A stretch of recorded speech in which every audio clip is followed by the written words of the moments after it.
لعنة النهارده اي كدبه اكدبها تتحول لحقيقه. هعمل ايه في الفلوس دي؟ هروح اشيلها احسن الواد ميزو ياخدها اختي حبيبتي، ميزو شكلك كده قبضتي مرتبك النهارده. ما قلتلكش مش وانا بجيبهم من البنك في حرامي خدهم مني؟ والله اتسرقوا.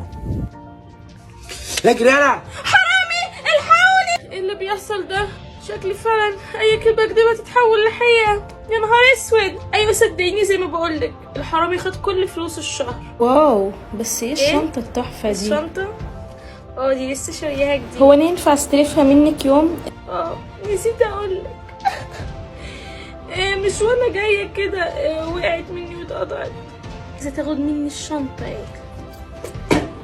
الشنطه؟ لا اللعنه دي مش نافعه معايا. حاول اللعنه بلعنه تاني وماله احسن من كده برضه. نعم لو اتنمرت على حد اكبر في السن يا نهار اسود انا ما بعرفش اشوف حد غير ما بتنمر عليه. لو سمحت ممكن إيه؟ تجيبي لي الكتاب ده مش أجيب لك طايلاه. الكتاب؟ حطي كرسي يا قصيره. ايه ده؟ يا لهوي انا نسيت اعمل ايه. انا هقفل بقي. انا متضايقه قوي مفيش ولا بلوزه جايه على مقاسي. طب يا طنط خسي شويه. اعمل ايه دلوقتي؟ انا مش هتكلم. ايه مالك يا بنتي حاطه ايدك على بقك ليه؟ في ايه ما تردي؟ يا لهوي انت زدتي 4 سنين يا نهار اسود.